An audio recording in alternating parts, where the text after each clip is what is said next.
Hey guys, what's going on? I'm Matt Wenning at wenningstrength.com, and today we're going to talk about some top supplements that I think you're going to need for performance. And some of them you probably have never heard of, or it's going to change your mindset. So stay tuned.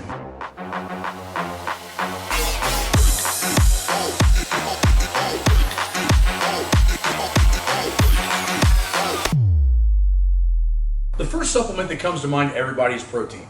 Now, here's the deal. Protein is great, but a lot of times casein and whey coming from dairy can be a huge factor. And the reason it's a huge factor is not because it's necessarily good or bad. It depends on how well you can digest it. Some people are very lactose intolerant. Whey bloats them and messes up their meals. You got a lot of issues with whey that a lot of people have today. It could be because of GMO or how we farm cattle. Not really sure. But at the end of the day, I think that casein and dairy definitely have a limitation based on the fact of how well it can absorb. That's why I use a collagen-based protein from beef. So ATP Labs has a Swedish beef protein or a beef protein that is really, really good, tastes awesome. And what I like about beef protein is it doesn't seem to affect my appetite. I could drink a 40-gram plus protein drink, and in 1 hour I can go eat. I'm not bloated. The absorbability is good. The irritability of my stomach is awesome.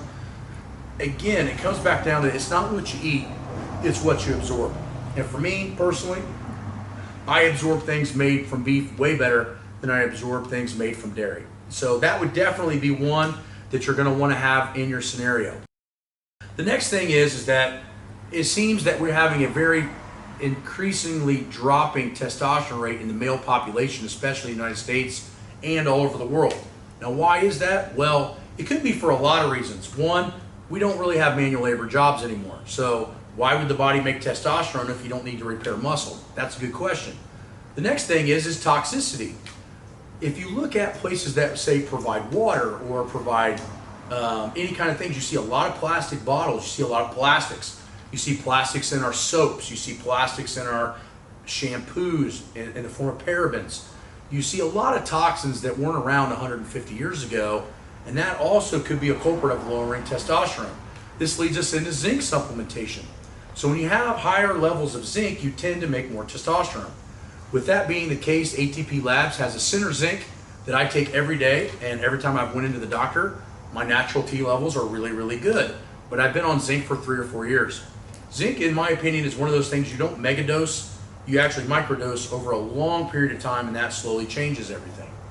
The other thing that I think affects testosterone that zinc can help with is antibiotics and some other drugs. Some other antibiotics that we might take for sinus infections or inner ear infections or anything can have a drastic effect on our hormone system. So zinc can be one of those particular supplementations that really help you keep your testosterone at the highest level so that you can perform and repair faster.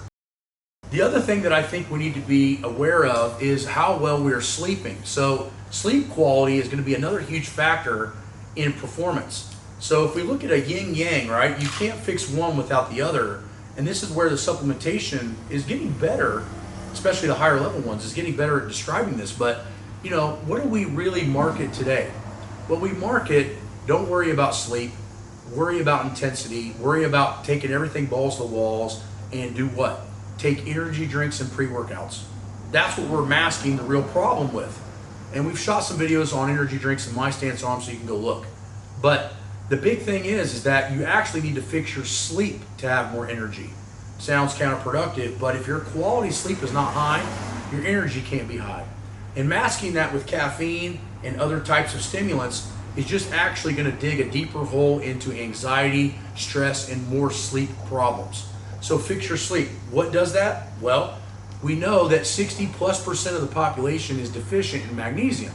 If you're deficient in magnesium, your body's ability to shut the brain down and the muscles down for recovery becomes heavily limited. And that's why I support Center Zinc from ATP Labs. If you take Center Magnesium, if you take magnesium on a daily basis, your magnesium levels will be higher, your stress levels will be lower, your response to insulin and carbohydrates will be better, and your sleep improves dramatically. There's no downside. So the point is that if you have a huge deficiency in magnesium, which we know most of us do, I mean, it's a pretty safe gamble that most of us have a magnesium deficiency, that you need to supplement yourself with that. Now, there are foods that you can take that will help, right? Maybe spinach. There are other foods that are factors as well.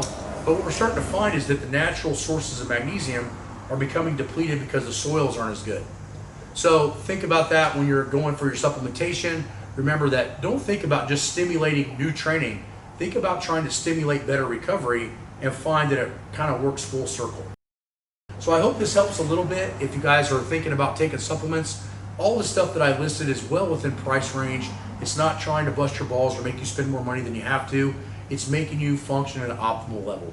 So save up a little bit of cash, do a little supplementation, and by all means take this stuff and look at it and kind of get your wheels turning. But just remember that none of this replaces getting good blood work. If you get good blood work, you can sense out or you can find certain deficiencies that might be an issue. Another one that could be an issue is vitamin D. Vitamin D is huge because we don't get enough sunlight. And even if you do get enough sunlight, the absorption rate becomes worse and worse as you get older. So we just shot a video on how to train at 40 and older, and I didn't talk about this, but vitamin D becomes crucial not only in the aging process, but even when you're trying to be strong in your prime. So I hope this helps. Go visit winningstrength.com and you'll be able to see and order the stuff that I promote on ATP Labs. And if you guys join Patreon, I'll give you a discount code. It could save you upwards of hundreds of dollars a month. So I'll talk to you guys later.